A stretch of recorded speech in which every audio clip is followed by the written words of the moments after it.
And a happy moo to you too. Good morning, folks, says Alistair. Morning to the peoples of the House of Super for Stephen. And hey everyone for Jordan. Happy moo to Sion.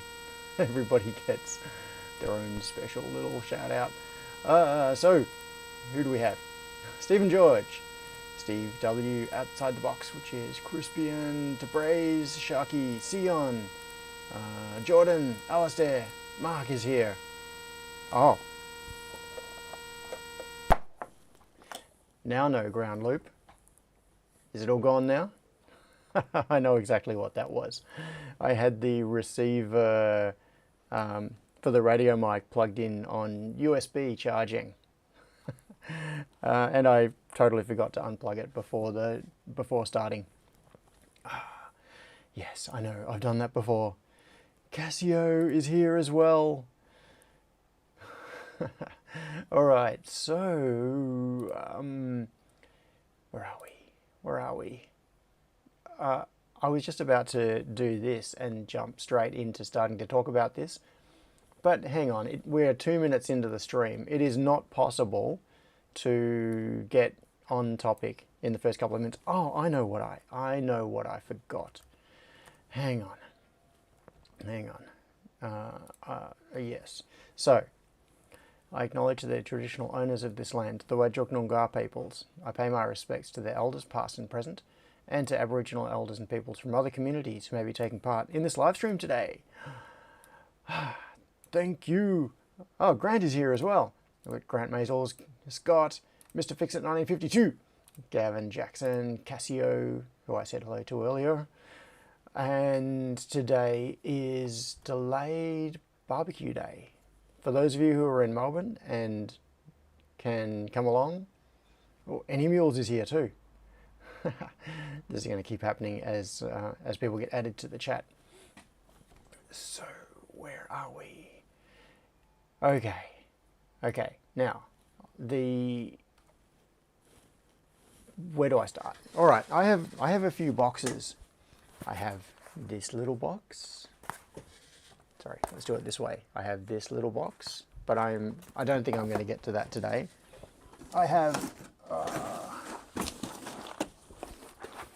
this bigger box, and I open the front so you can't see the label so I don't dox myself. And in here we have MX switches, KLH switches, we've got a set of keycaps, and what else do I have? I've got another container up there. The Ergo keyboards box.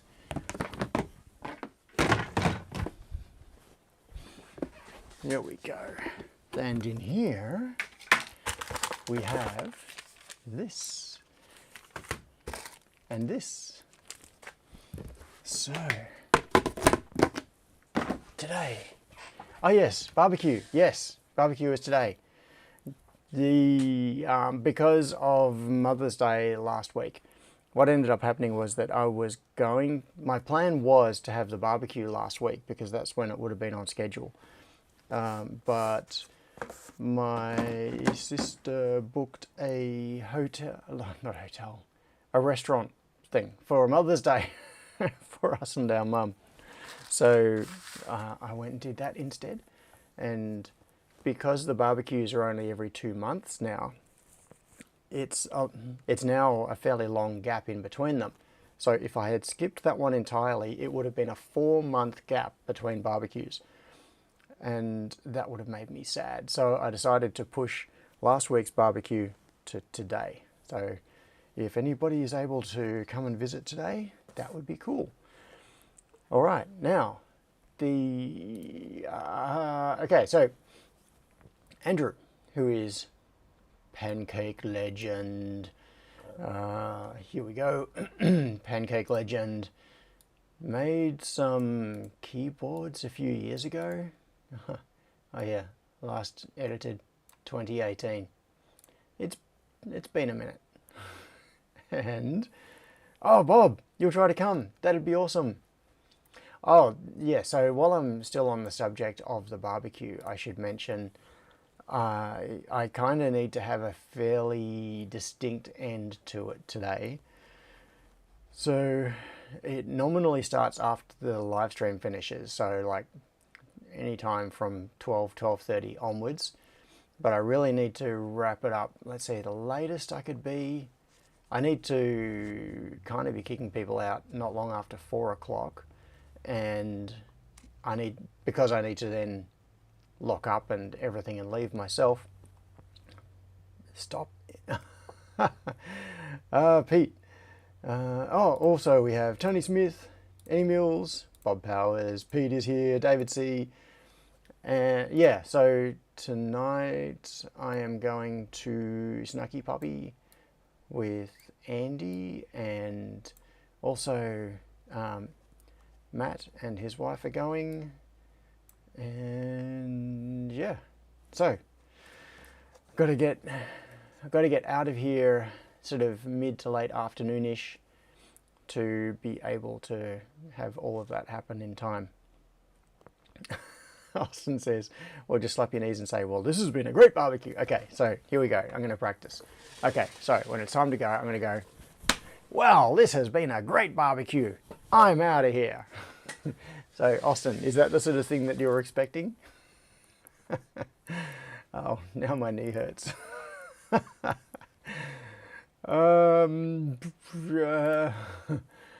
Yes. If you have, oh, this is a very generous invitation by Pancake Legend. By Pancake Legend to help you with any of your troubles. So if you're feeling blue, if you're feeling down, if you're facing a problem, contact Pancake Legend and he will try to work out the problem with you. I wonder if he's I wonder if he's in the chat. We'll see this. Okay, so reiterating the sequence that I have talked about in the past. My general plan is, because Andrew created this keyboard and he had a bunch of kits left over, my first step is to assemble one of his keyboards. And for this, I know that this is not going to be my ultimate keyboard because it is a straight keyboard. Hang on, let's get on to it. It is the MIT Ortholinear. This one. So this is what I'm going to be putting together today. And, oh, hang on.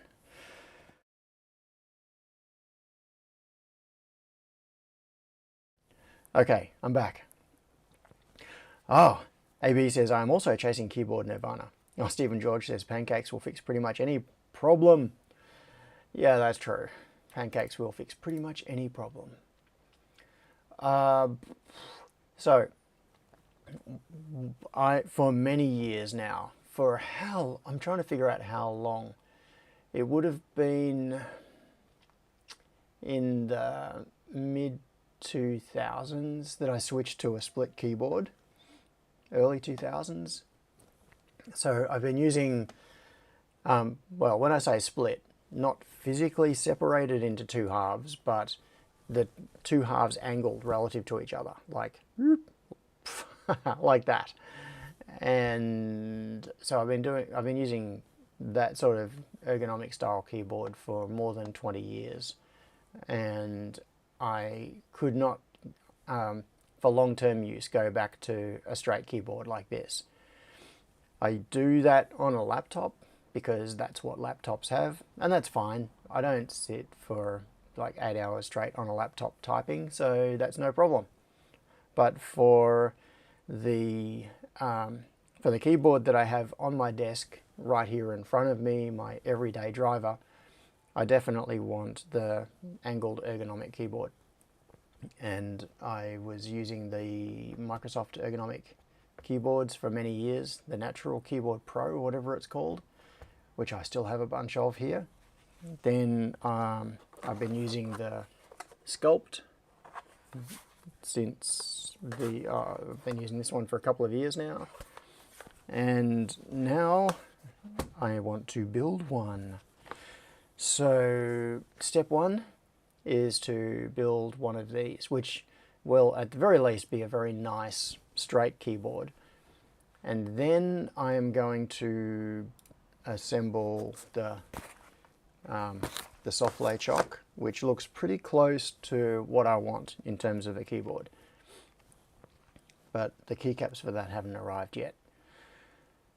Now, does anybody have any squirrels for me to chase before I get into this? Because it really does feel... Oh, look at this. Challenge accepted. The challenge is, can I make it take 5 hours? AB says, what's a good starter split keyboard to try out? I think I will need one. I don't know. For a starter split keyboard, personally, up until just recently, I would have said, get a Microsoft Sculpt, like one of these. And, ooh, hang on. Was it a message that just came in? I got a notification. It buzzed on my wrist, but I don't have Discord open. Hang on, I better do this just in case it launches on the wrong window. Tinker, I just got a notification from Tinker. What was it? The rest of the stuff. What is that? UPDI, U3, I don't know what that is, Tinker, but it looks cool. Dagnabbit rabbit. All right, I'm going to bring... Where are we? I'm going to... Not forward. Open in browser. Here we go. Tinker, I assume that it is okay for me to show this, given that you just sent it to me while I'm on a stream. So, Tinker just sent me this. Dagnabbit rabbit. My guess is that this is actually a USB plug on the left, formed out of the PCB, so that you can put it straight into a USB port. That's just my guess. I may be wrong. Otherwise, I don't see what the purpose is for that particular tab. That'll be a voltage regulator, of which I am fairly certain. Scott says nope. Ah, it's not that. Okay. So, looks like a linear reg with a couple of caps. UPDI, which suggests that it's something like a late series AVR chip, like like a 48 series or something. Ah, Scott says mounting tab for a male Ethernet plug. Let's see if TTS works. I've got it open, and Austin just said something. Oh, okay. Come on, will it say it? The thing is that I see everybody's chat long before it comes up in the... Austin's_creation. Here it goes. H is working on a tester for building networks. Attach them to the end of RJ45, then testing on your patch panel. Right. That's neat. That's really cool. So RJ45 connector on there, and then you plug it in, and then you test stuff from the other end. Yeah. Okay. That's pretty cool. Scott says that's an AT Tiny 1617. Ah, okay. Yeah, so it's an AT, like a modern version AT with UPDI. Very cool. Alrighty. Austin says you would program a bunch of them numbered 1 to 48. Then the main tester can know which one is which plug via data from the AT Tiny. Ah. So it lets you figure out which cable goes to which. Scott says set of 48 of this board and a single unit to plug in at the rack. Cool. That is really cool. Okay. I'm going to pull that off for now. That was an interesting squirrel to chase. Oh, yeah, that's right. I half answered AB's question, which was, what's a good starter split keyboard to try out? I think I will need one. And and then ask QMK/KMK. Yeah, I think the plan with this one, with Andrew's keyboard, is QMK firmware on a Pro Micro. Now, there is a little bit of a... I might as well start this. Let's do that. If you don't have an assembled cable, do that first. No, I refuse. Assembly of the keyboard requires that the solderless USB braided cable is already assembled. So he has instructions for how to make a really fancy cable that goes with it, and it's got this very low profile plug so that it goes in between the layers of the keyboard. But I am going to not do that. I don't actually have all the parts for this, so I'm going to act as if I didn't see that bit of instruction, because the way it works is once you've assembled that cable, I wonder if there's a photo at the end. I might just show the completed. Oh yeah.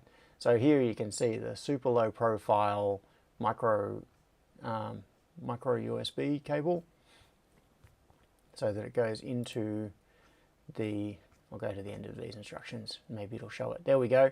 So it slides in between the layers, and it has to be no thicker than the steel plate that goes in the middle.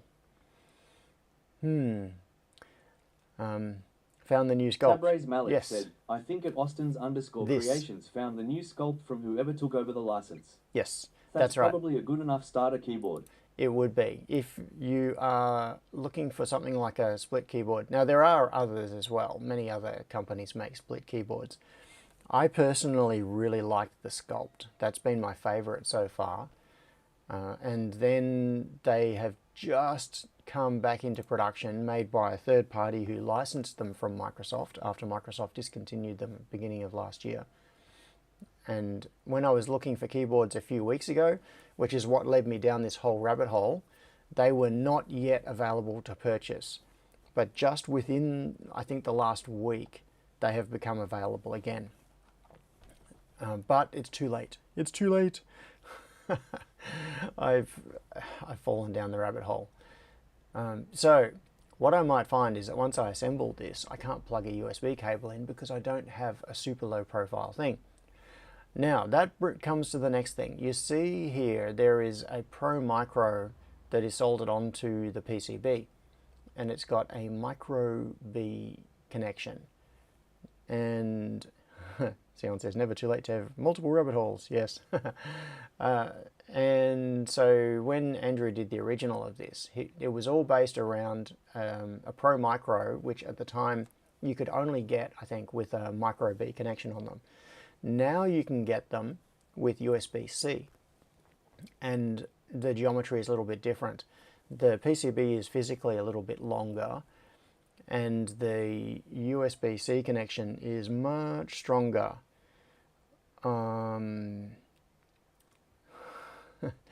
And so the slightly more modern way to assemble this is with a USB-C Pro Micro, which means that you do not put this little support staple in, and you also need to modify the steel. So where are we? If we come back, I'm not sure at what stage the steel is shown.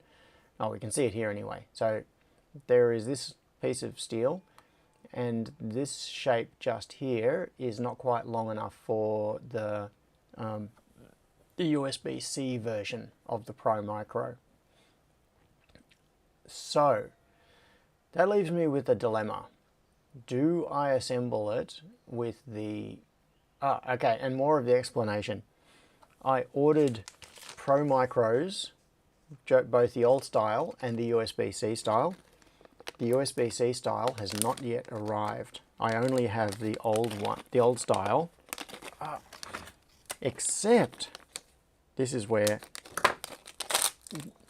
you know, it's like, okay, this, but except for this, except for this, except for this. So I have here, right here in my hand, USB Pro Micro with a the regular micro B connector. Now, my Softplay Chalk keyboard kit came with two USB-C style Pro Micros. So what I could do is pinch one out of this kit, assemble it in Andrew's keyboard, and then when the extras arrive, use that in the Softplay Chalk. And I'm kind of conflicted. I don't know, because the thing is that the Softplay is this split keyboard. So it's got two PCBs, and they go like that. And you need a Pro Micro on each PCB. You can't, it doesn't use one, it uses two.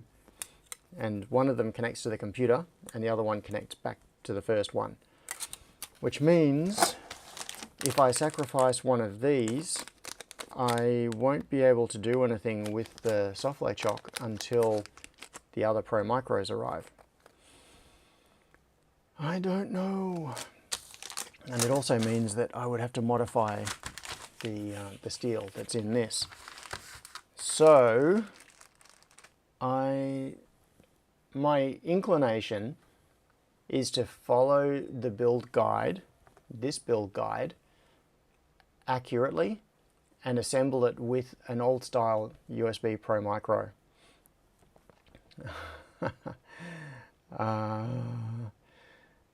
AB says, I'm hoping we end up with a keyboards channel on Discord. Well, we could be. The important question, are either of those keyboards resistant to spilt beer? It actually said spit beer, but why? Is that when you're at your computer and you read something and then you spit your beer out because of what you read? Are they? I don't know. Are those keys, like our Cherry MX keys, water resistant? I don't know. Yeah, spit beer. Okay. Good. I got it right, Scott. So, hang on. I'm going to go like this. And this. Not that that's going to help us a whole lot, because any second now I'm going to switch to the overhead camera and then the chat thing is going to disappear anyway. Scott says, I keep spare keyboards in stock just in case. So it's like, spit your beer, pull out a new keyboard. Spit your beer, pull out a new keyboard. Is that just like a regular occurrence for you, Scott? I seem to go through them about one per year. Yeah, that is fairly regular. Austin says Cherry MX keys are IP32 rated, which is, IP32 is basically not resistant to anything. Yeah, so, all right, where do we begin with this? Let's start. Oh, and I was just going to say, does it say read the entire guide before beginning? No, I refuse. I have scanned down it, and that is all I'm going to do. So, also, I should mention, and I'll probably mention this again later as well, Andrew has a bunch more of these kits left sitting in a box, and I am sure that he would be very, very happy to convert a keyboard kit into dollary dues. So if anybody does want to follow along and they like this keyboard, then yeah, you can. Pete said, squirrel idea. Design a keyboard that needs beer spat on it to press a key. Oh, Pete, yeah. You could be onto a moneymaker there. So do you need to spit on each key in turn to spell things out? Austin says KLH apparently makes IP56 keys. How do you pronounce that name? So it's spelled K-I-L-H. Is it just kale? Like the... Yeah, that'd waste a lot of beer, says Scott. Is it kale like the green thing that you eat? Or is it KLH? Or... I don't know. What is it? Kale. Okay. Debray says kale. Thank you, Debray. Now I'm going to switch to the overhead camera, and yeah, Scott says kale is not actually edible. Yeah, I don't eat it. Stephen says yes, kale like Austin male. _creations said kale. Oh, okay. Yeah, the TTS managed to get it pretty well. All right, I'm going to use the voice assistant. Actually, no, I'm going to do it this way. Turn on bench 1. And that way we don't get the, I don't activate all of your voice assistants by saying the wake word. So my step, I still need to do the follow-up of the, hang on, okay, I've got to get myself organized. Okay, zooming in on the chat so that I can read it from a distance. Then I'm going to switch to here. And is this right? Am I in the right place? No, approximately. And here. Oh, something kind of loud just drove past, but then it kept going, so that's okay. All right. This is the part of the, this is what you get in the kit from, yeah, that camera is really zoomed in. What is with that? Can I zoom out? Or is it already, a little bit, that's as zoomed out as it gets. Okay. It said, organizing is for noobs. Yeah, for noobs. Let's just throw it all in a big pile, shuffle it around, and out will come an assembled keyboard. So there is the assembly guide, which takes you to the page that I am already on. We've got some laser cut parts here, and the little staple, which has been bent into the right shape, and a soldering guide. We've got some diodes that all need to be bent, and this is the little stabilizer bar assembly. We've got the foam, self-adhesive foam, which goes on the bottom.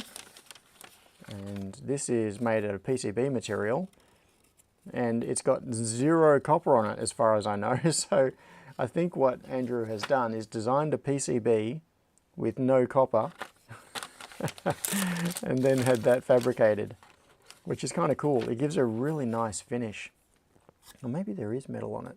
Know the trick to snap your fingers. Seems to work for many YouTubers when building things. Oh yeah, yeah. It doesn't work so well live though. I wish I could do that live. I don't, it feels like there's no copper on it, but it could be 100% copper coverage as well. It feels too light to have all the copper on it. This feels heavy. This is a chunk of steel which forms the central structure of the keyboard. Then we've got a piece of separating paper, and I'm holding this whole thing upside down, by the way. It should be around that way. And then we've got the PCB on the bottom, keyboard, which does all the electrical stuff. So let's move that out of the way, and that, and that. I think this is the order in which it all gets assembled, and that, like that, and that goes on the bottom. So, like that. I think that is the basic stack up. So we're done. Now, what is the first step? I'm going to need to keep sliding sideways so I can get to the... oh, Imi! Imi is here as well. Just dropping in to let you all know Crispin and I are on our way for the barbecue. Cool. Austin says, it can work live, just have to make two of things. And have two of me with two identical workbenches, so, and time it. So that what I can do is do a camera switch. So I can have all the parts on the bench and go, and then do a camera switch at that moment to my identical twin who is sitting at an identical bench with a fully assembled thing. See? Easy. That's the way to do it. Alec's magic of having two of them. Alec. Who is Alec? Taking inspiration. Okay. I don't know who Alec is. Must be a YouTuber. So it says stabilizer. All right. The instructions are telling me to do something with this, but I don't know what. All right. We've got two of these little things, and it says insert the slider up into the housing from the bottom. Take note of the orientation of the notch in the back of the slider. Oh, this is getting so technical. I don't know if I can handle this. This is like Lego. Lego anxiety. Okay, so orienting that way. Maybe I should zoom this in. In fact, yes, I think I will. I'm going to zoom in, which is going to something like that, which is going to screw up the focus. So then I'll have to use focus assist. About there. Okay. It'll jump back out again in a second. You get more of an overall view. So what it's saying is, there we go. So what it's saying is we want that oriented that way, and we want this oriented that way. Just making sure these are all identical. A screw from my glasses just fell onto the carpet. Oh no! Is that screw gone forever?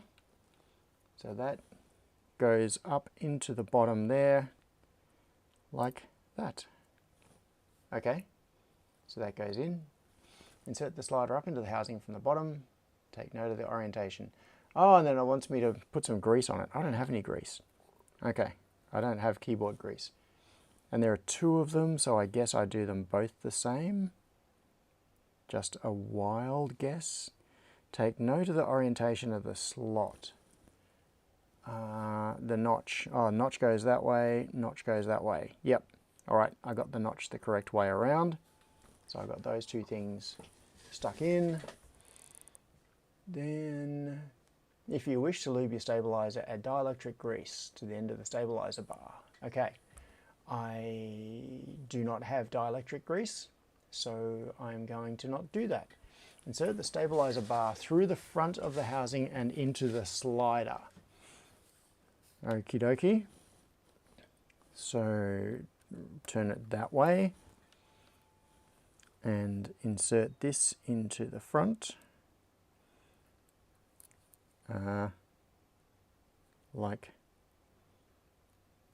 Like how? Underneath? Oh, it goes under there. Okay. Goes under there. Insert the stabilizer bar through the front. Yep. Push it down into the clip at the front of the housing. Test that it moves freely, then repeat for the other side. Okay, push down into the clip in the front of the housing. Oh, there we go. Oh, look at this. It kind of works. So if I hold the body and I rotate the stabilizer bar, the little thing goes up and down. Okay, so now I'll just do the same for the other side. Goes in underneath, clips in there. So now we have the stabilizer bar. Okay. Time to buy new glasses, Stephen. Yes. Pete, you might need new glasses. Arrange the top plate and the stabilizer as shown. Okay. The way it's showing it is to arrange the stabilizer like that and the top plate like that. And then I'm going to bring my trackpad over here with me so that I can scroll on the computer by remote control. And then push the stabilizer into the top plate with the bar underneath and the clip above the plate. Then push down at the front to lock it in place. This is very technical. Okay, so that goes in, whoop, so with the bar underneath. Got to try to get, oops, both of them in there, push down, and it clips into place. Okay, so now we have the stabilizer bar underneath, except that I did it the right way around. So the bar towards the front. I don't actually understand how this works. That does not make a whole lot of sense to me. Because why does that bar... Pete said, your face needs a clip to lock it in. Yeah, sure does. I don't get it. I'm just going to trust in the wisdom of Pancake and keep going. Because these don't go down. They can't go down because the stabilizer bar is blocking them here. And they don't... Well, they can come up. Okay. Okay, they can come up. There is some mechanical magic going on there. All right. Oh, no, that's not where my trackpad is. Trackpad is here. Diodes. Cut the diode strip into pairs, place a pair on top of the diode bending tool, then fold over all 4 legs at the same time with the other hand. Repeat until all the diodes are bent. Okay. I think this means it's probably story time. So, someone please tell me a story. Use TTS to do it if you have to. Because I have to fold the legs on all of these diodes. I'll move these other bits back a little out of my way to clear some room. These are the parts that came. So we've got, what is this? One of these is a diode bending tool. That is a soldering, like a pin header alignment jig. This stapley shaped thing is a support for the USB connector. This is something. And this, I think, is the bending guide. Once upon a time. Hang on, does it go that way? It must go that way. Yes, okay, I see. Goes like that. So, once upon a time. Well, that's a good start to the story, but you're going to need a bit more. Did you ever hear the tragedy of Darth Plagueis the Wise? The tragedy of Darth Plagueis. Should we be sitting in a concert hall while you tell this story, seeing incomprehensible shapes in big spheres floating through the air? Darth Plagueis the Wise. But was Darth Plagueis really wise? And why have I ended up... Did I screw it up? I've ended up with 3 on the end. Is that because I cut at the wrong point? I didn't do it all in pairs? Maybe. I'm going to get partway through this, aren't I? And one of these will be a set of 3. And then it'll be broken. I'll have to get a whole new keyboard kit. Can't recover from that disaster. No, maybe it's an odd number. Yeah, okay.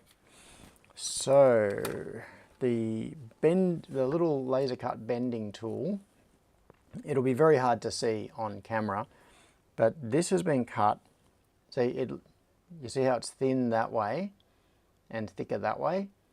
This has been cut out of a thick sheet. So the sheet was actually this thick, and the direction of the cut, if you look straight down on it, is like this.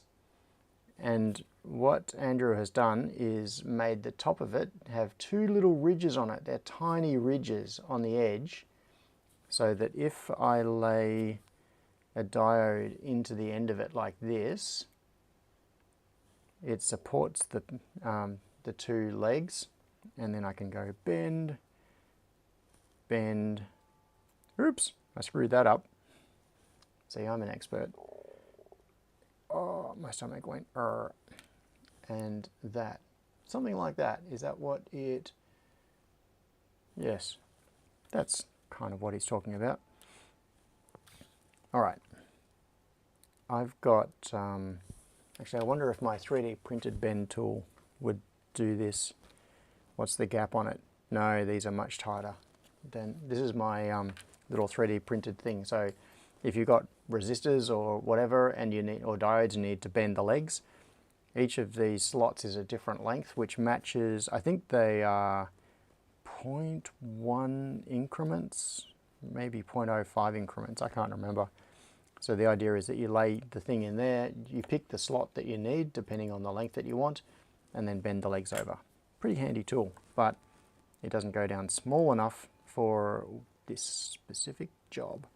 So I will stick to using this laser cut tool. It's doing very tight Shall we bends. place bets on how many diodes get installed backwards? Yes, you can take bets on that. I would actually, I am kind of tempted. Will I? Won't I? I've got surface mount diodes that would fit onto that same footprint, and I'd kind of prefer to have surface mount diodes rather than through hole. Now I am seriously thinking about it. Let's see where they go. So the diodes go on here, and each one of those positions, each one of those pairs of positions is where diodes go. So I can put, nah, I'll do it with the kit. I'll do it the way the kit intended. Otherwise, what I would prefer to do is just get some, I don't know, 1 in 4148s or something, little surface mount diodes, and solder them onto the pads that are intended for the through hole, which means you don't end up with leads sticking through the other side and yeah, all that stuff. Leads to be trimmed off. It ends up much neater. Yeah, this is this is a kind of repetitive job. Not a spectator sport. Maybe what I should have done is waited until the barbecue and then make this an activity for people to do. They could bend all the diodes for me. And then when someone gets bored of doing it, someone else can take over. Okay, what's next? What is going on? Stephen says, SMT diodes would avoid all this bending. Yes, they would. And yeah, but part of this also is that I am wanting to be true to the original design. I want to just build Andrew's design as he designed it, and it was designed to use these old school through hole diodes. So, and they came in the kit, he provided them, so this is what I'm going to use. And maybe if someone else wants to build this kit and they see this video, at least the video will show the correct way to do it. Close enough, close enough.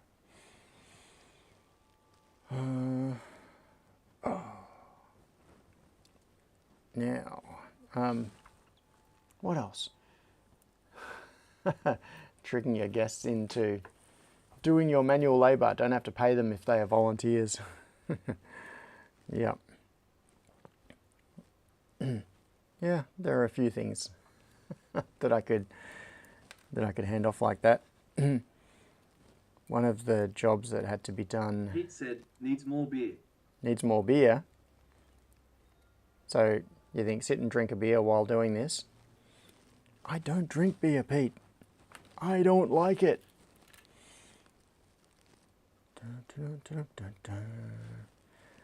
Yeah, so one of the jobs that I had my daughter doing on Friday, I'm just going to slide over and grab something, is reorienting all of these. So some of you would have seen on Discord the truck curtain project. And this is one of the control boxes that's used. It's mounted on the truck so that, you know, you press that one to open it, stop, close. If this was the front left button, for example, or front left or back right. The top button needs to be white and it needs to point in that direction. Black button needs Pete to said, you don't drink beer, point that direction. Sure, but those diodes do, and so does that PCB. Trust me. Yeah, I'm sure they would enjoy a beer, Pete. And at the other end of the truck, so on the back, on the front left, so right near where the passenger door is, this is how the buttons need to be oriented. And then on the back left, the buttons need to be rotated 180 degrees. So still white on the top, black on the bottom, except that white points to the left and black points to the right. And there are these little mechanisms that clip over here and you unscrew these. So my daughter spent the entire day on Friday unclipping these, undoing these, taking the buttons out, rotating them to the correct thing, doing them back up, clipping these assemblies back in. And she did a heap of them for left side and a heap of them for right side. But now we have many of them ready to go. Still got boxes and boxes of them to process, and there are going to be many more over the coming months. But I'm glad that I didn't have to spend the entire day sitting there doing it. And yes, I did pay her, not slave labour. Oh, I got a message on Discord. Hang on, I am going to slide across. In fact, I'm going to bring some of these with me because you don't need to be looking down at that. I'm going to slide back across to here because I can be doing them sitting in front of the computer. And where I got a notification. So where is Discord? Where is Discord? Where? Oh, there. Okay. There. Scott Miller said, if you end up shipping some overseas, will the buttons be backwards? Only if they go into the Northern Hemisphere. Where's the notification?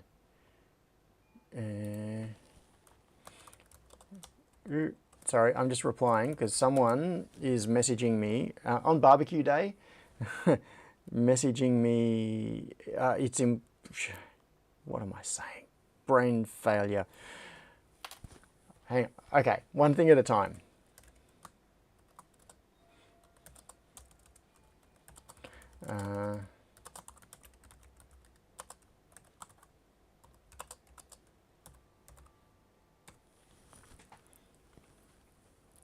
Okay, what I was just doing was replying to someone who was asking if the barbecue is on today.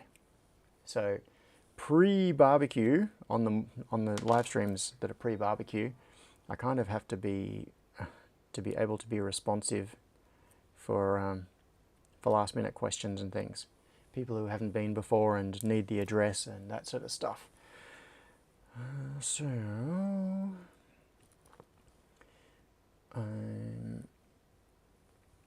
Yeah, and that was someone on Discord who hasn't been to the barbecue before, just asking about whether it is going to be on. And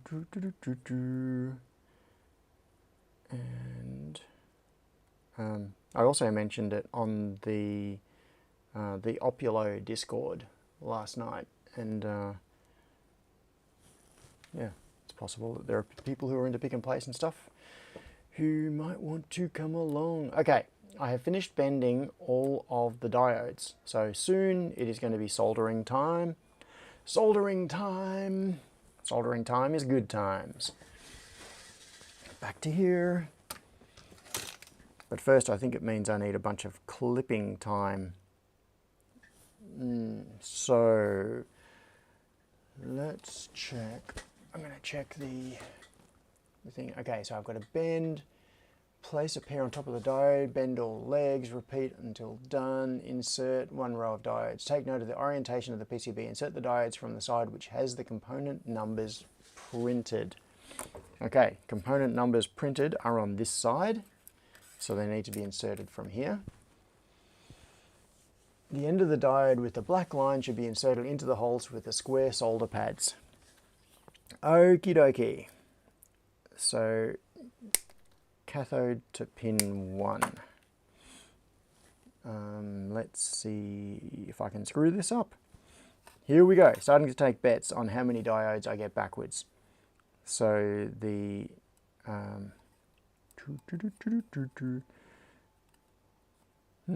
it's very tight. It needs to be a very tight bend. I think more of a question is how many diodes am I going to break by forcibly bending them. Okay, so I just want to check. Take note, black towards square. 12, okay. We have a contender. So Scott thinks I'm going to screw up 12 of these diodes. So even bending them tight around that that little guide, it's quite difficult to get them all. All right, I'm gonna just go choppity choppity for a while because I need to free these from their tape prisons. Okay, now a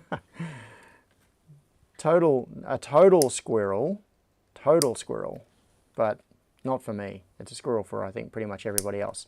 Has anybody in the chat been watching The Last of Us Season 2? I would like to know your thoughts.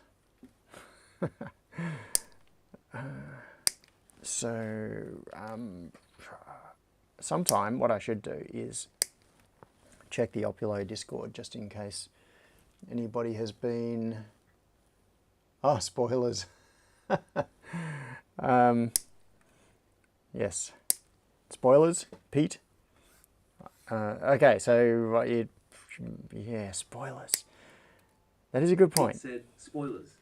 I should be careful about what I say for anybody that is watching it and has not yet got to the current episode. Or if I talk about anything from the game, because obviously the show has a long way to go to cover all of the game content. But no, this is not going to turn into a Last of Us live stream. I'm just curious because I love the games,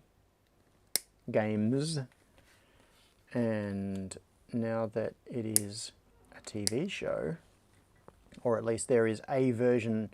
Okay. Pete said, "I'm waiting for them to be all out so I can binge." Ah, okay. Cool. Yeah, that's a good approach, Pete. So the question is, Pete, okay, I'm not going to give anything away, but I have a question for you, which is, have you played the game, is the first question. And the second, the related to that is, if you haven't played the game, do you know about the big twist?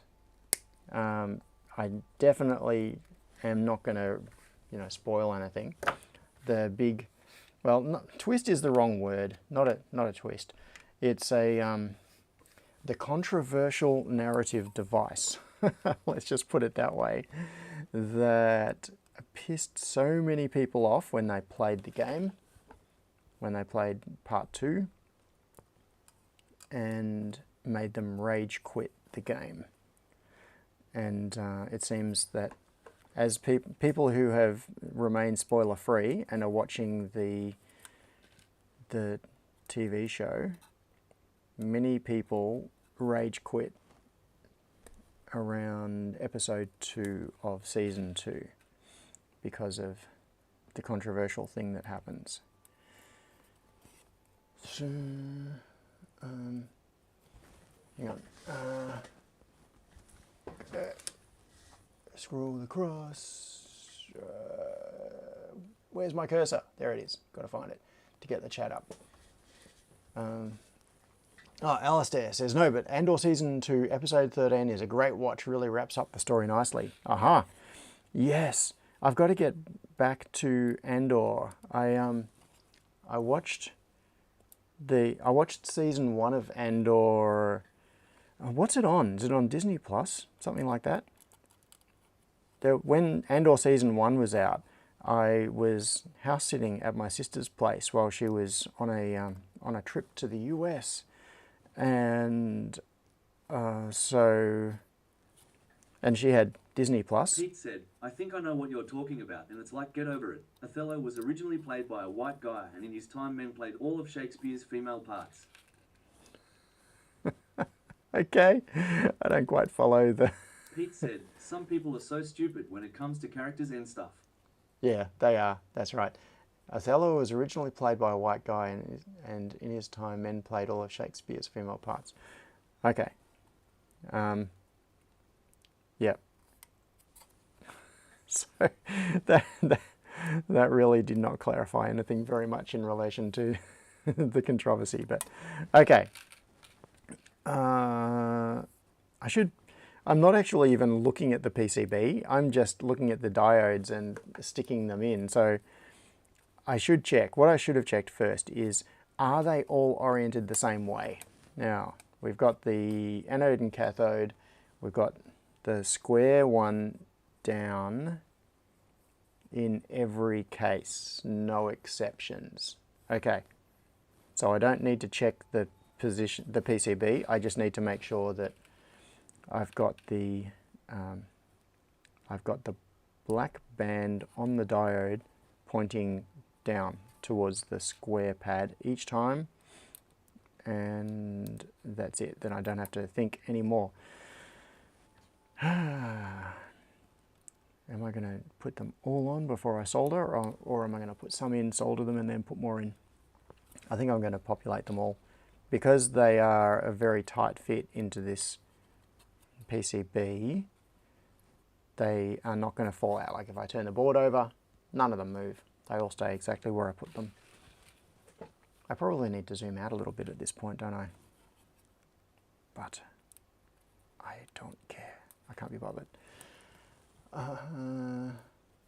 Okay, Jordan says, I've only seen the first 2 episodes of Andor Season 2, no spoilers. That's right, so that's what I was talking about. When I was house sitting, because she had Disney Plus and I didn't, I ended up watching Season 1 of Andor, but that was when Season 1 was new, and I have not got... I have not watched any subsequent seasons of Andor. So how many are out now? Went straight from Andor Season 2, Episode 12 to the movie. Ah, okay, I suspect there may be a Rogue One director's cut. Okay. Oh, so does it align with the events of Rogue One, with the start of Rogue One? Is the Andor series essentially a direct prequel to Rogue One? Because that would be cool.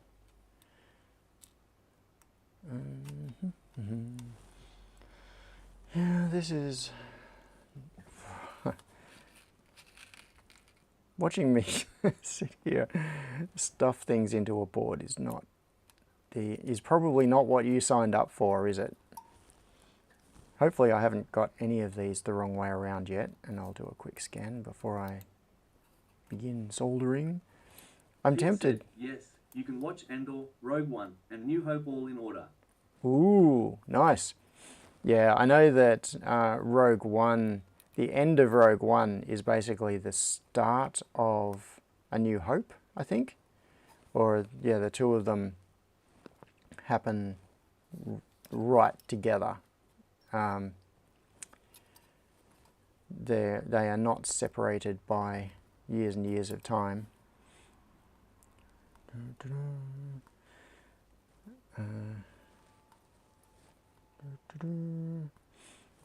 But yeah, that does sound like a good time. So Andor, then Rogue One, Andor, the Logic Gate show. Andor, not Nand. So watch Andor, then Rogue One, and then A New Hope. Okay. That sounds like a good plan. Oh, this one is not quite straight, and that is going to annoy me. It's got to sit straight. Just because of the way the lead was bent, the body of the diode didn't quite sit where it should. Okay. Will I fix it? Yes, I will. It's going to annoy me, so I'll take that out. Can I bend that without breaking the glass body of the diode? Don't want to risk too much. Actually, I'm going to put that one aside and put in a different diode, just in case there happens to be an extra diode or something, which would be the ideal.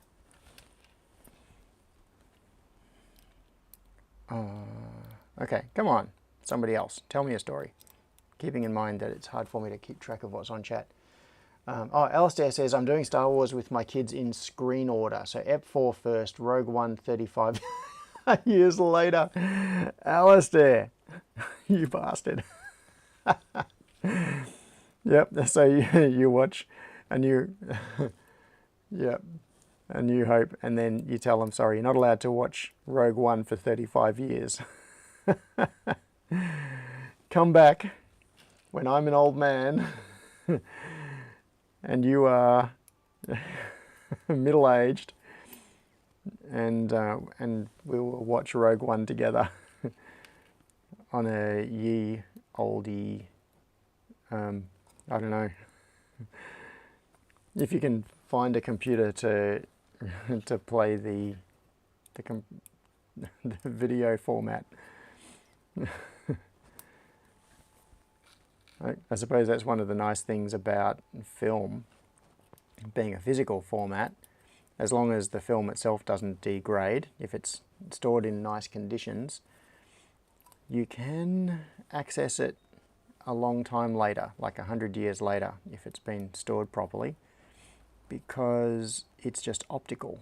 You just need some kind of a lens system and illumination, and you can extract and see what is on that film. But with digital formats, who knows? 100 years from now, will it be possible to access some kind of obsolete compression thing? Scott Miller said, my son is technically middle-aged, : Your son is middle-aged. Yeah. Okay, so at what point do people qualify as middle-aged? Because I think I am too old now to call myself middle-aged. I think I'm beyond it. I am heading into elderly territory. So I need to get myself a healthcare card, a seniors card, what else can I do? Not a pensioners card. I'm not going to qualify for that for some years. Where are the other? Are there more that I didn't bend? How did I end up? How did I end up a diode short? What is going on? I think I am one diode short. That's very strange. I'm going to have to check my bench in a second and see where it's all gone. Pete said, get off my lawn. Get off your lawn. Shake your fist at the clouds, Pete. Get angry at those damn kids. Okay, so I am... Scott Miller said, I get my first pension payment in just short of 2 months. Oh, okay. Nice. Alright, so just doing a quick visual check. It goes this way. We've got diodes in all of the barred ends. The cathodes are down. I'm pretty sure. That one looks like it's down. Yep, they're all down. But I am missing one diode right here. And it doesn't... Oh, there they are. There are extras. This was the other three. So let's do a little bendy-wendy. I'm gonna... Damn you script kiddies. Get off my LAN.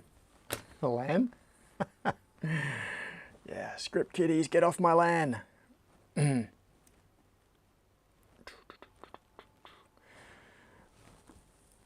Okay.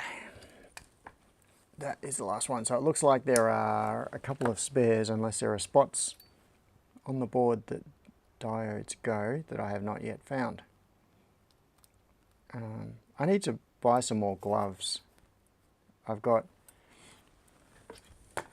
So, yeah, I finished the last of my of those black gloves yesterday, and I have not yet bought more. All right, time to put this down and do a bunch of soldering. Whew.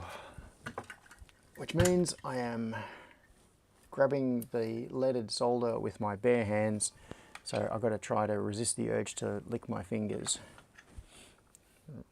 Rotate the soldering iron tip so it falls in the natural position. And time to get to soldering. This is going to leave little white flux marks on the board, which is going to annoy me. Will it annoy me enough to clean it off before I assemble the rest of the PCB? I don't know. I suspect not. I think I'm just going to rub it down to remove those little white marks. And also I'm not running the fume extraction at the moment because it's noisy and annoying on the live stream. So I'm going to just sit here holding leaded solder, breathing in flux fumes. See the sacrifices that I make. Killing myself early.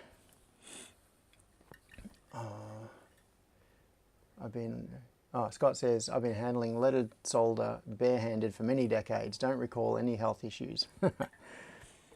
Perfectly healthy, 100%.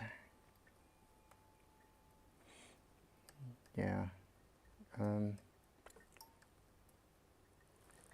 I will not. Yeah, Scott, I've been the same. I've been using leaded solder since I was a little kid, and in the early days, like even before being a teen, like when I was single digit age and soldering, I had no idea about not touching stuff and that I should wash my hands afterwards or anything like that. So I would probably sit there soldering with leaded solder and eating a jam sandwich. And not think anything of it. I wonder how many IQ points I've lost as a result. Probably substantial. What was that? I just heard some banging from down in the factory. I wonder if Lachlan is here. He might be down there organising things.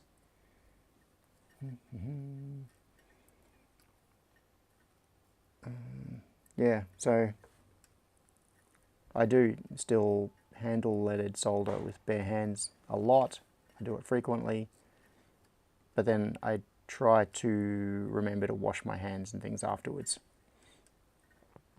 Make sure I don't have residue so that when I start licking my fingers later, I'm not getting too much of the bad stuff.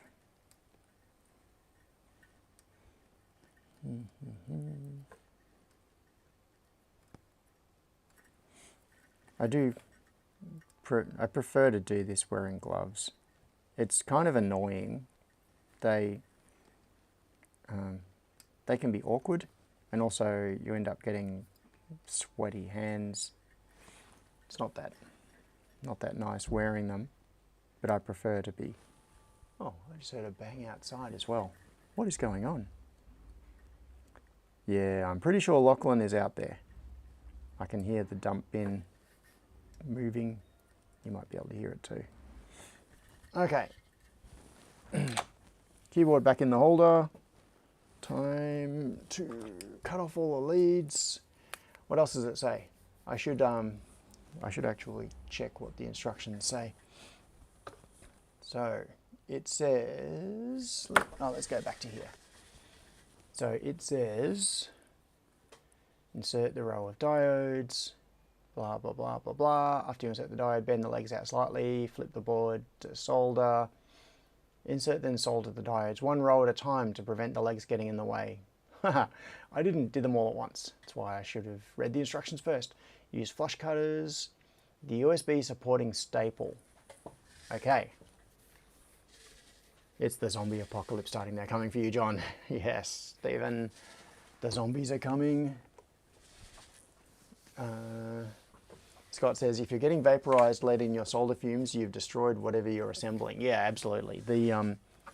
The vapor point, like the temperature required to turn lead into vapor is ridiculously high.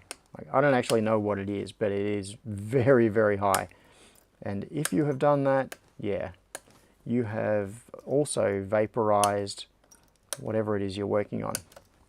So the problem with lead is not the vapor. Like, it's not the fumes coming off it. The fumes are flux and that sort of thing. The lead is just through contact, like physically touching it and then sticking your hands in your mouth, like grabbing a sandwich.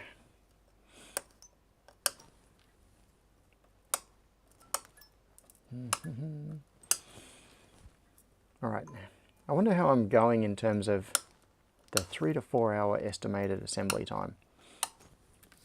Probably about on par at the moment. But it's already 11:13. I've been doing this for an hour. Yeah, and there's still quite a lot to go. I think there's going to be a bit of messing around with the firmware. So I suspect the 3 to 4 hour estimate is probably pretty fair in terms of going from opening the packet to having a keyboard that you can type on and stuff comes up on your computer. So it may well be that this is still a work in progress by the time the barbecue starts.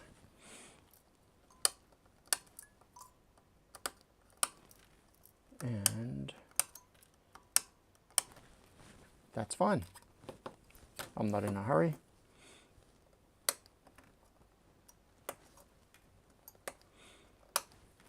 And it might be interesting for people to see the work in progress.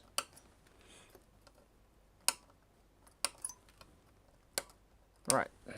Dead air. Can't have that. That's the enemy of all DJs. When I stop talking. Must not stop talking. Okay. They used to use lead instead of Bondo in auto repair. Yeah. And in plumbing, like lead pipes was common. So it would not be unusual for your water to get to your house after running through lead pipes. Lead is an amazing thing. It's such a cool element. It's very, very useful in terms of its chemical and physical properties. It's just a pity that those properties also make it not so good in terms of your brain function if it gets inside your body. All right, now, what are we doing next? The staple. Okay, where is the staple? The staple is here on the bench somewhere. There it is. Okay, here is the little USB supporting staple. It says, should be, when placed, should be touching the USB jack and holding it in place from beneath.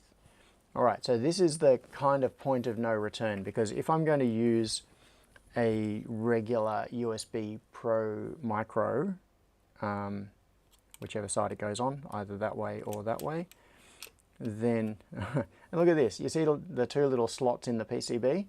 Those slots are to clear these capacitors on the PCB so that when this goes in, it can be as flush as possible against the carrier board. Now, which way does it go? On top, it looks like. So it goes into place there. Okay, so I think that means that the Pro Micro is going to go upside down, or is it going to go... It must go upside down. I am going to look slightly ahead in the instructions now because I don't want to put this staple on the wrong side. So this looks like the staple goes on the top. Solder the staple in from the bottom, making sure that it is inserted all the way. Remelt and push the staple in further if necessary. Cut the legs with flush cutters. Okay, so this is saying to do it from the bottom, but this is the top of the PCB. It just says solder from the bottom. Okay, so you put it in from the top and then solder it from the bottom. But I want to check the Pro Micro orientation before I go any further. So we put those in and then, hang on. Oh, I see. That is just so that you're using the pins and without the plastic. And then that, and it goes in sitting on top. Perform a dry fit. It comes in from that way. All right. That makes sense. Going back to here. Back. I need to solder that staple in from the top. Mr. Fixit said, lead solder is illegal now for plumbing. Yes. Scott said, PEX pipe has likely improved the overall IQ of the developed world by a fair bit. Yes. Scott says, a few years ago, I cleared all of the scrap metals out of one of the sheds. One of the loads was just lead. My poor little Mazda pickup nearly died on that trip. 1,200 kilos.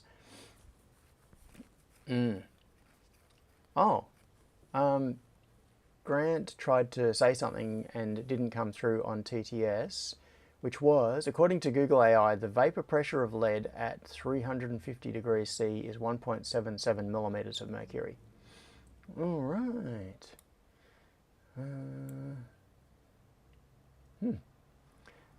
Pete said, Dad used to collect lead stuff from about the place, melt it down in his mini furnace, then sell the ingot things. Yeah.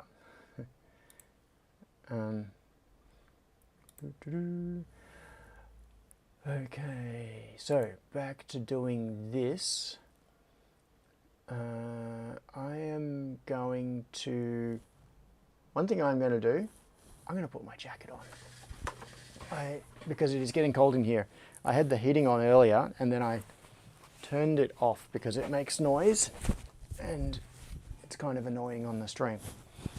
So it's been getting progressively colder and colder in here as the stream has gone on.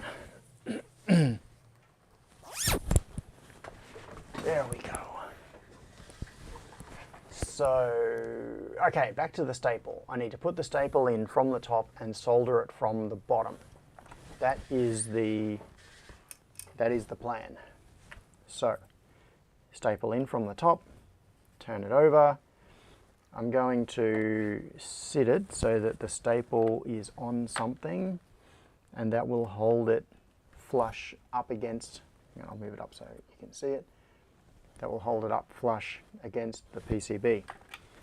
And then, it's a moment ago. Said 14 degrees today. They're John positively tropical.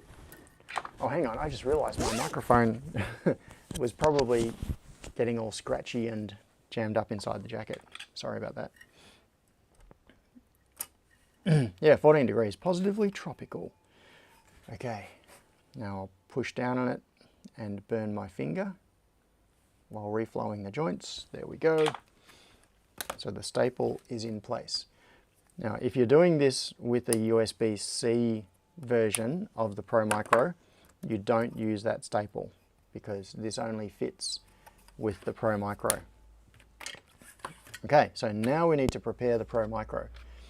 And there are these pins that came with it.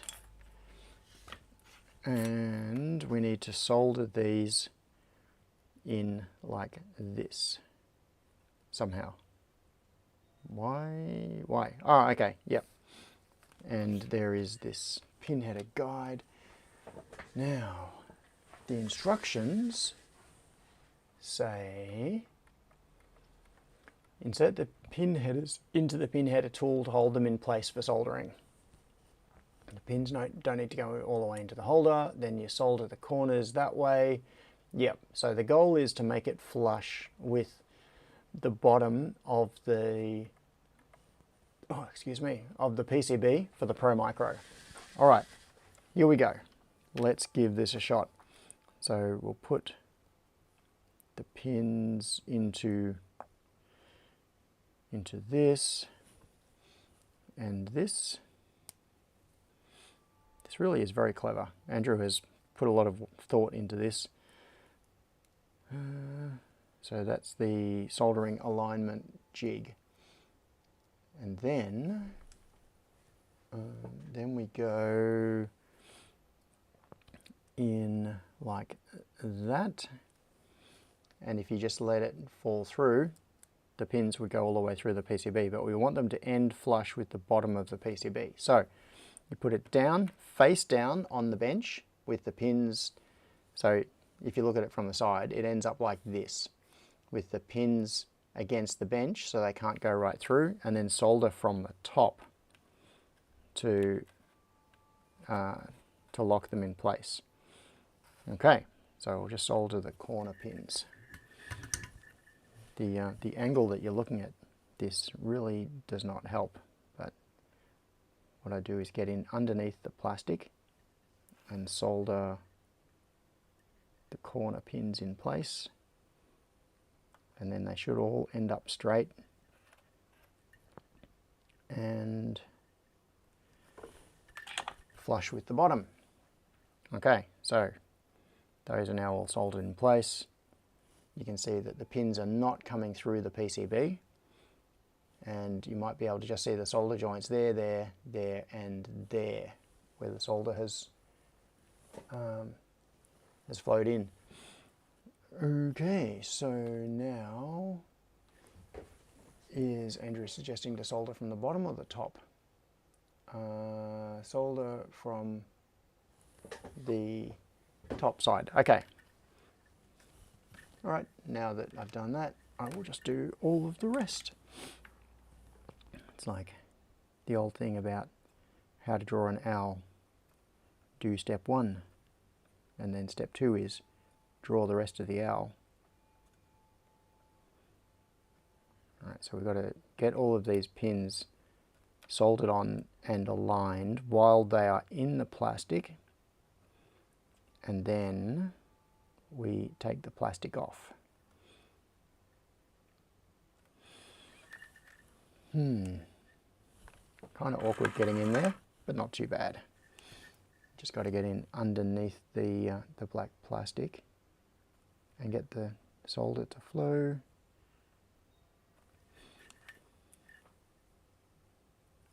Yeah. This one looks a bit average. Okay, although that side's all soldered. Is it straight? Yeah, not really. Here's Johnny. Why did that one not sit down? I'm going to push this down a bit more. Johnny. Is Johnny? Ah, Johnny! Johnny Bagdale is here. Good to see you, Johnny. All right, time to solder the rest of this side. I should have checked that it was straight before I soldered the first side. Too late now. It's got a slight angle on it. Hopefully I can still push it down flush in the PCB so it sits nicely.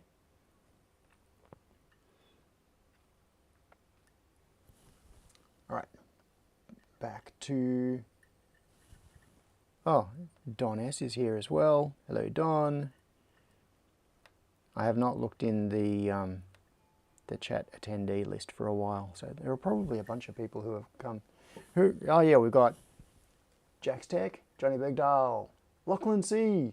Hey Lachlan, Imi, Don S. Yes, I've all appeared in the chat since last time I looked. Okay. Is it soldered? Yeah, I think that'll chooch. Okay. So next step is got to remove all the plastics. Let's see if I can just do it with my fingernails. I may be able to, because what we want is for, it's not being easy. I don't want to, I'd prefer not to cut it and do it in sections, but I may have to. All right, I'll cut that, because the thing is that by cutting it, it's going to force the pins apart that way and bend them a bit. Oosh. That did not feel good. I didn't like that. Come on. Almost. There. Okay. Yeah, I did not like that at all. So I'm going to try a different strategy.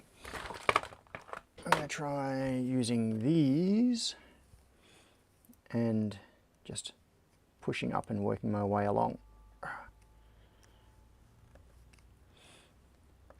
Scott Miller said, "Get out the blowtorch, melt it off." Yep. No, it's getting there. It's moving along. I don't want to bend any of these pins too radically.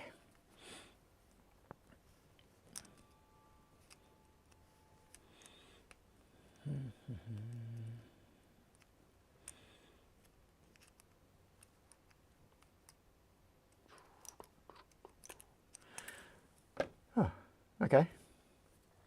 Time for the other one. I'll try to do this without, fits perfectly between the, use the back of the tweezers, fits perfectly between the pins. Ah, you mean like these tweezers? Or,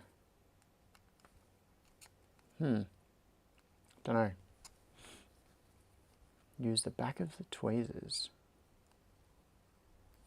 Yeah, oh well, I'll just do what I'm doing, just working my way along. Apply a little bit of pressure from the bottom, move along, repeat, and slowly work the plastic off. Oh, that end pin is coming out. I'm going to have to resolder that. Okay. That's not good. Don't know what that pin is. That's okay. I can do that as a one-off. Just burn my fingers holding it while I solder it in.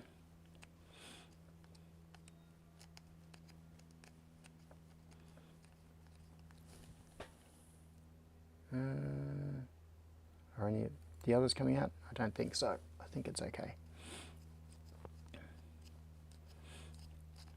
This is an annoying thing to have to do.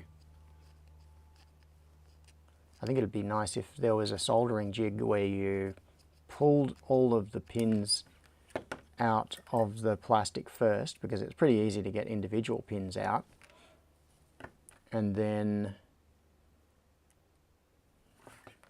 used like a laser cut. There was someone out in the street shouting. Don't know what's going on. My camera doesn't pick up that particular area wherever they are.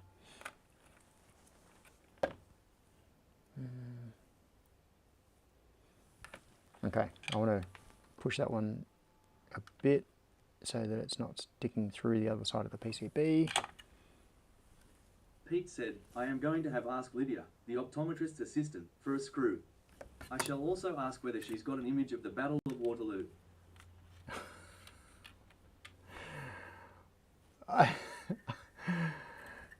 Okay. But I don't understand the Battle of Waterloo reference. What are you getting at, Pete? Right, so back to the instructions. do that. And it suggests putting electrical tape on the underside of the Pro Micro. All right, tape. Do I have some tape? So that I want to make the Pro Micro look nice and neat. I think I bought some more white tape recently because I ran out of white tape a while ago, but I don't know where it's ended up. So I'm just gonna put some black tape on it, which seems to be a perfect match to the width, which is nice. Still someone shouting out in the street. And being a sticky beak, I want to know what's going on. Oh, get off, get off. Tape is catching on everything. Oh, okay, so what I'm going to do, I think the way to do this is I'm going to put the tape on first and then I'll use a scalpel. Oh, I know what it will be. It'll be chasing a dog. It's probably Nova or, yeah, it's one of the Rottweilers from just up the back. Will have gone for a little walk up the street and they'll be they'll be trying to get it back. Pete has just sent me a link to a YouTube video which is probably an explanation for that whole Battle of Waterloo reference.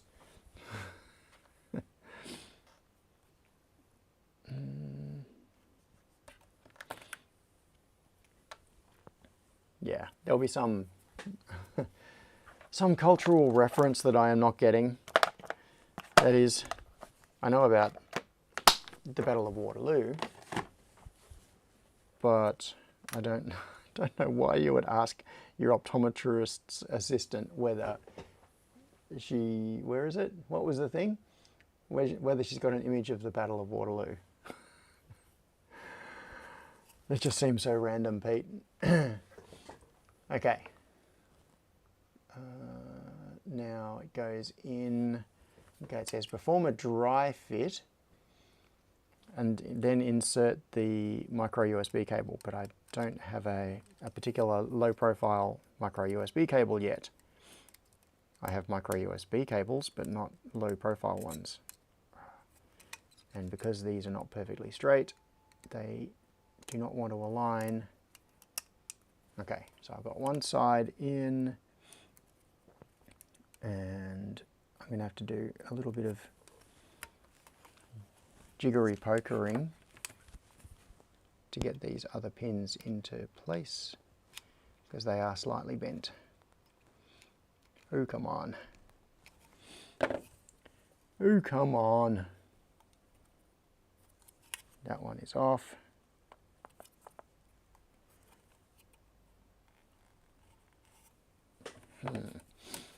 Okay, where's the little screwdriver?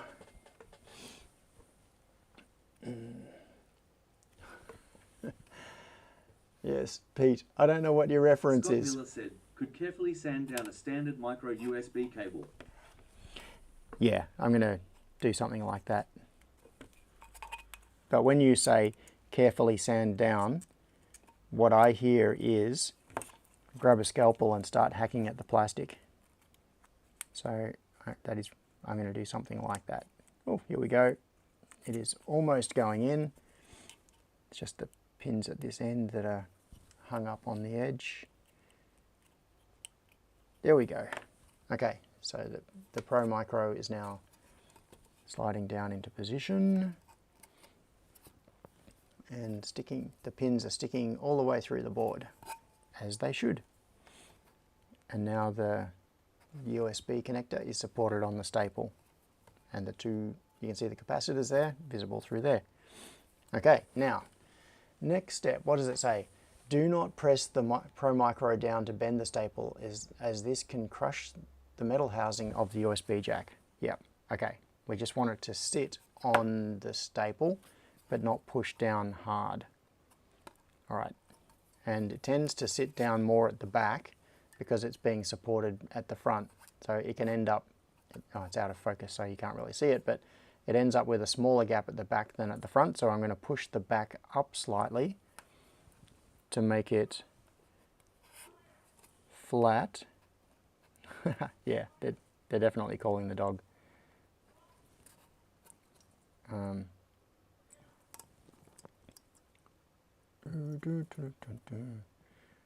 Oh, Willow, that's the other one.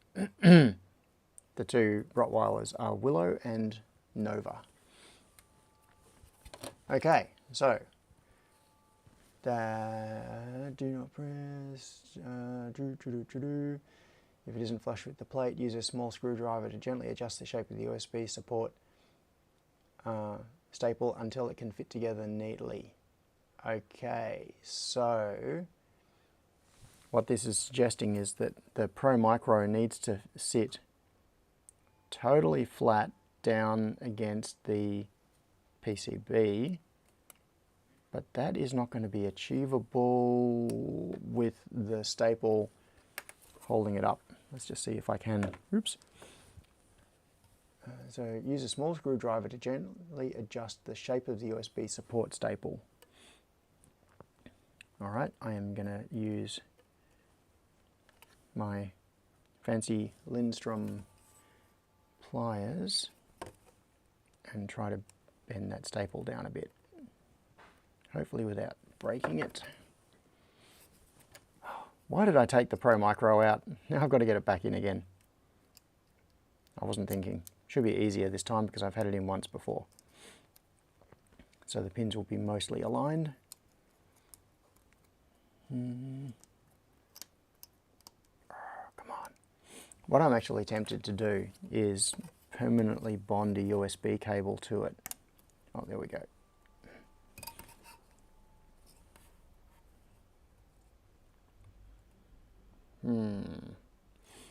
Yeah, sorry, why I'm pausing is that this is not sitting down dead flush with this PCB. I don't know if it needs to, because I'm not sure what thickness we need to deal with here. I think I'm going to go back to the instructions, because I think we will probably get away with it. So solder that, yep, test that it's working, do that. Yeah, I want to skip on past that and to what goes on top, because I need to check the thickness. Align the paper, go through, do that, attach the foam base pad. Hang on, where was the, okay, so the metal frame goes on there. We go for the base. It's like I'm missing a step here.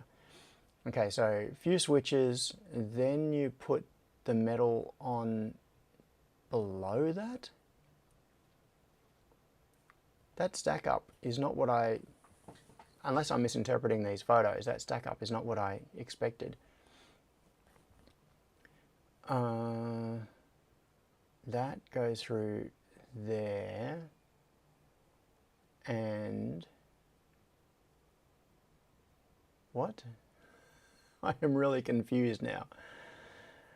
Inverted and scattered in the middle. Make sure the top plate is oriented correctly. Align the paper insulating layer on top of the stainless steel plate before putting the PCB on top. Okay, so steel plate, then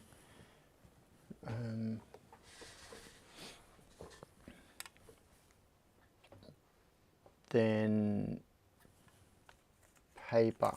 So the paper goes between there. So this goes in this layer, the paper, and then the steel plate goes there and around the Pro Micro.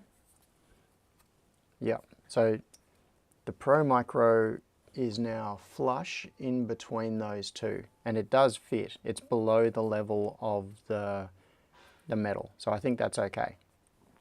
So I should be able to solder that Pro Micro in place, and it'll all be good. I have faith. Okie dokie. So, Pro Micro soldering time. This is it. Recovering from screwing this up would be significantly harder than recovering from screwing up other things that have been done already.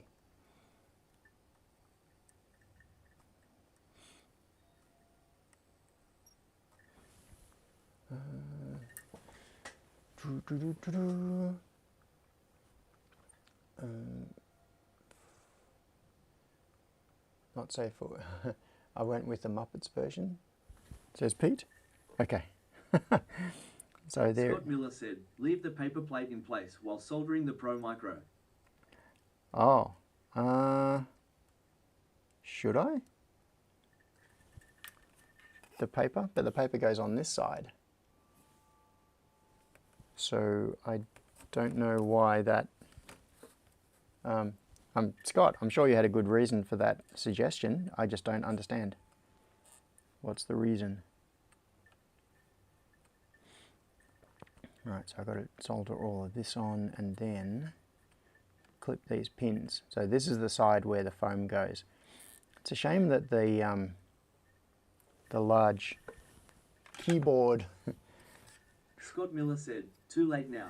Yep, too late now. The large keyboard on the PCB is not going to be visible.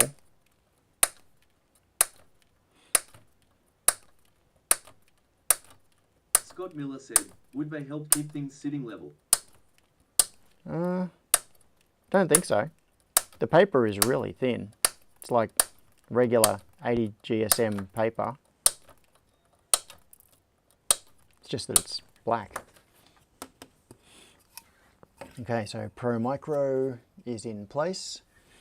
And I think we're at the point where we need to load some firmware because we can test this. The next step is firmware on the Pro Micro and then test it by shorting out across a couple of things where a button goes to make sure that, you know, it's 11:43. I've been going for nearly 2 hours on this. It doesn't feel like it. So I think that 3 to 4 hour estimate is a fair one. Now, what are we doing next? Oops, back to here. Switches, no, not doing switches yet. Test that it's working. Connect your keyboard to an internet connected computer and go to keyboardchecker.com. Okay, let's do this. Keyboardchecker.com. Simply press any key on your keyboard to test if it works and it will turn green. It's not going to do that because we have not put any firmware on the Pro Micro. Is there a step back here? Did I miss a step of loading firmware on the Pro Micro? Or is that just assumed that it's already been done? Maybe what Andrew was doing was supplying these with QMK or whatever it is pre-installed. So, all right, let's do that. Keyboard checker, and a piece of wire, because I assume that the Pro Micro does not have any useful firmware on it out of the box. It is just going to be, yeah, it'll be empty. It was just a random Pro Micro that I ordered on AliExpress. Now, all right, so what firmware are we going to use? Only one way to find out. Yeah. Oh, Jacksec said because the paper goes under the Arduino. No, it doesn't really. It goes around the Arduino. So it can go on and off with the Arduino in place. All right, so let's open link in new tab. Let's go back to Keyboard Checker and see if here are there links for are there links here for firmware? Nope. Scott says, I like a 1mm chisel tip for everything from 0603 and SMT ICs to regular through-hole. Yeah, I like K-tips. I am hungry. I am suddenly really hungry. Also, I just realized that I still have a bunch of coffee here I haven't drunk. Just give me a second.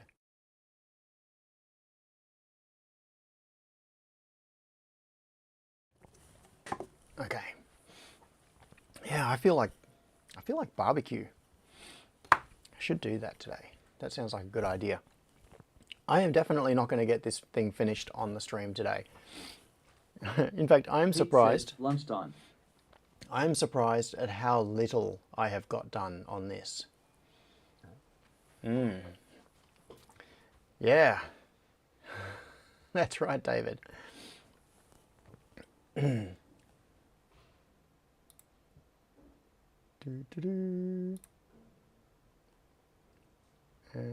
oh, not blocked. Generating. Well, okay. Somebody is having a barbecue this afternoon. You might even be able to turn up to it and have some snags. Yes. Yes, David, I might. There's the sound of a hoon in the street. Okay,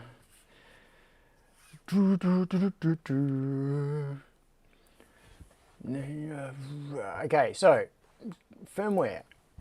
Let's see if there is, do we have a programming guide? Changing the key map, changing, but how about if you've never flashed a microcontroller, this may be daunting. Yeah, this could be challenging. The configuration options for QMK are deep. Okay, QMK documentation, list of all the key codes. So, install bash WinAVR, install AVR do desk, copy the 4lib USB files from your WinThings folder. Oh, that's on Windows. Okay. Flashing with AVR do desk. No, pass on that. Do we have Mac instructions? No, we do not. That's cool. I'm thinking that what I will probably do is, well, I am definitely not going to finish this keyboard today. Not even close. It's it's got quite a bit more to go. So I'm just wondering how far I should go with firmware. Paste key layout here. Okay, import. So it's got some options. Yep. And let's go back to here. Oh, am I in the right place? What happened? What happened?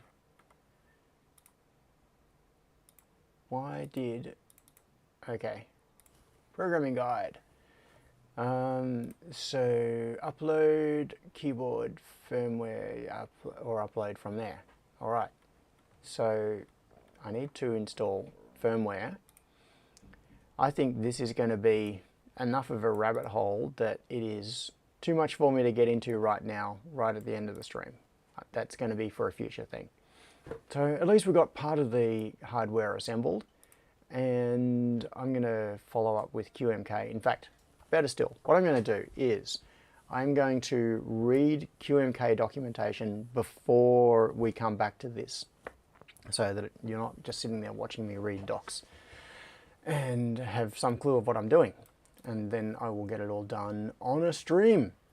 And I'm going to finish this stream early now because it is barbecue day and Crispian is here. Hang on, I've got to switch views.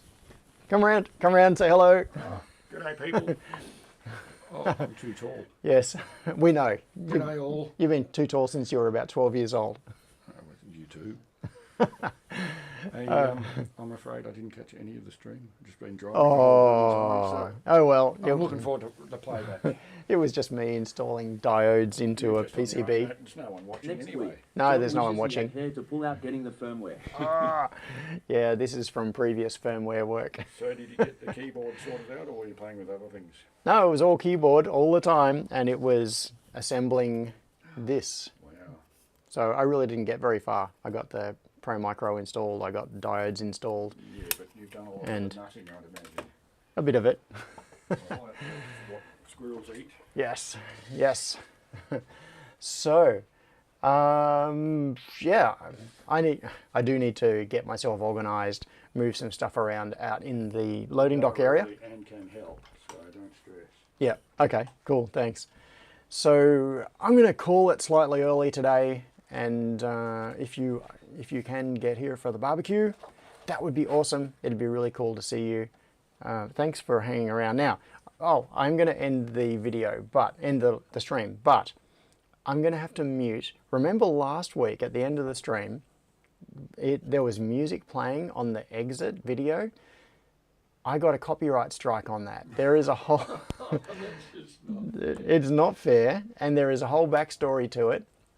That music was created by my friend Joel. It's his original creation. He gave me permission to use it, and a parasitic blood-sucking company, hey Yumi, called CD Baby made a copyright strike on it, claiming that they represent the creator of the music, and Joel has never had any dealings with CD Baby at all. CD Baby is just basically they go around claiming copyright, and then they can make earnings off the ad revenue in the period from the time they make the copyright claim to the time that the claim is rejected. So they're just total parasites. CD Baby, assholes. So anyway, I had to edit the end of the live stream to remove it to get the copyright strike removed last time. So I'm going to end this time. It is going to play the music, but I'm going to hit mute right away. You didn't need all of that backstory, but this is just... Yes, we did. Okay. Yes, you did. So I'm going to hit the end, which is going to auto-play that video, and then I'm going to try to figure out how to mute the audio in OBS so I don't get another copyright strike. So thanks for coming along to my half-assed keyboard assembly tutorial, and I will see some of you in a few minutes, and I will see the rest of you next week. Okay, see ya. Crispian's waving goodbye behind me too.